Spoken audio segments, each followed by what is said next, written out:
Konnichiwa, y'all, and welcome to the Mr. Maple Show. I'm here at Tom and Lip Jones' amazing maple garden. We call it Maple Walk. You got to visit it sometime in Charlotte, North Carolina. We're going to be getting Tom's top 5 maples in the garden. Tom, how long have you been gardening this place for? We moved in 1990, started gardening in our backyard in 91. Had no interest in doing any of this. We were a backyard gardener who got carried away, and this is just one big mistake. This place is amazing. If you haven't visited Maple Walk yet, you got to. Follow Tom on his social media. What's a great place for him to find you at? Well, we've got a website, maplewalkgarden.com. We also are on Instagram and Facebook. You got to check them out. We're going to be getting into Tom's top 5 maples. It's always changing. I mean, it changes every single season, but we're going to narrow them down to 5 today in the garden. Tom, what do you got at number 5? Well, let's start off. We're right here with the pine bark, and the people coming through the garden just love this tree. It's great, got great shape, and of course it's got incredible bark. I love when you see an older Nishki gawa like this, how you get the pine bark on the outer branches. That's how you know you've got a really mature one. When the smaller branches out here at the edge are already starting to get all that pine bark to them. Absolutely amazing. Hadn't hit peak fall color yet. This one can get, I mean, purplish orange at times. It's crazy, the colors. I love seeing a specimen like this in landscape. That older pine bark just gives it a regal appearance. It looks older even in the landscape. It's like a giant full-size bonsai in the garden. Well, to your point about full-size bonsai, I think it has just a great shape to it. Mine's broader than it is tall, and we have a bench across from it, and it becomes the focal point for this area. Absolutely amazing. All right, let's go to number 4. All right, it's a crisp day here in Charlotte. We're really enjoying walking through the garden. Tom, what do you got as your number 4 tree today? Well, we're in early December, and Nurasagi shows off this time of year. This is one of the really nice upright reds. It's got good shape to it.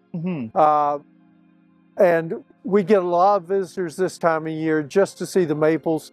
And particularly for the average person walking through, they think of Japanese maples, they think red. Yeah. You and I know there are a bunch of different colors, but that's the first thing they think about. Nurasagi's super underrated.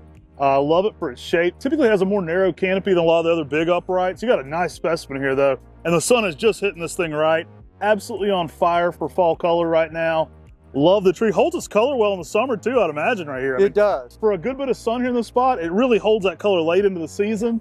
All around great plant. I find it to be very cold tolerant and heat tolerant for us.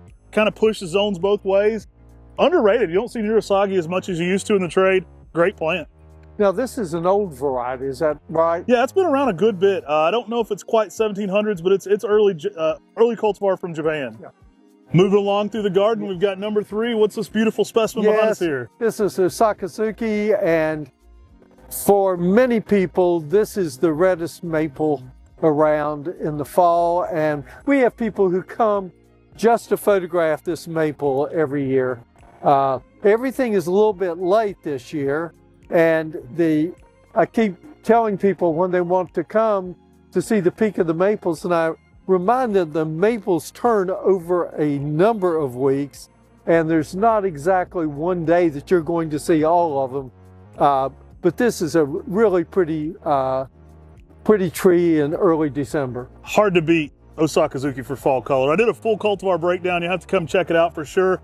Osakazuki, cold tolerant, heat tolerant, fast growing. It's hard to beat it for an upright with amazing fall color. I mean, it's got to be at one of the tops for the absolute, fast growing, heat tolerant. This is probably 15 years old. Amazing, amazing. All right, Tom, we are all the way up to number 2 list, and I see we've picked another premium fall color tree. And this tree was one I got, and I lost the tag, and you were kind enough to identify it for me. Yeah, typically if Tim and I both guess it, I feel pretty confident about it. Acer palmatum omato. One that can actually rival Osakazuki for fall color. A little bit rounder leaves, so it's a little easy to distinguish, but hard to get this one wrong in the fall because, man, it is glowing. And it's got really nice structure to it. It's been an anchor for this part of the garden. And it's sitting next to Katsura over there, which is nice. Just in the process of turning now. So the reds really get a lot of attention this time of year. Oh yeah, this one, you know, it's easy to rival Osakazuki, which is one of the best fall colors, but this one kind of has a clear underside, so you get a little bit more of that fiery orangey to it. I mean, it's an off red. Absolutely love the color. Another one very heat tolerant as well, and pretty fast growing for you, as I can see here. Yes, this one's probably been in the ground 13, 14 years. Wow, likes the spot. This one's huge. Love it. Let's go check out number one. All right, Tom, we're all the way up to number one. What do we got here? Well, this is the Kiyohime, and it's 14 feet from tip to tip. Oh my gosh. And the reason I've got it number one today is because the people visiting the garden, it's number one with them. Oh, I love it. People are fascinated by it. They look under it and they see the huge trunk. They see the width of it. And the ones that have children say, oh, this would be a great fort, a great place to play underneath this tree. And I assure them they better not. Oh, my kids will be up under here for sure. This is a perfect playground. What a specimen. This is one of the largest Kiyohimes I've ever seen. Absolutely beautiful. I love this tree, especially for that spring border in the early spring, that little purple border on every leaf. And these tiny leaves. Absolutely one of the biggest ones I've ever seen here, but not a lot of height still. No, and you know, people are always asking me, do you keep pruning it to keep it down? And I do very little top pruning. Only time I do top pruning is if a sprout comes up and is 3 or 4 inches above the rest. I try to keep it relatively flat. I do some underneath pruning every winter, but basically I'll let it just do its thing. Looks amazing. Tom, thanks so much, and your wife Liv Jones, for having us here today. Amazing place. It's always a treat to get to visit here. Well, it's always fun to have you guys here, and it's always fun for someone who's a gardener who loves maples to have people who are maple experts to come, because I always learn a bunch every time you come. So I'm looking forward to seeing you guys again. I want to get you back in the spring to see spring color. We're going to do it for sure this upcoming year, I guarantee it. We were just talking, me and Corbin off camera, about getting here in the spring and filming this place, just leafing out. We've been here twice in the fall. I think spring would be something special. Absolutely love it. Now, if people want to come visit your garden, is it open to the public? It is open to the public 365 days a year, sunrise to sunset.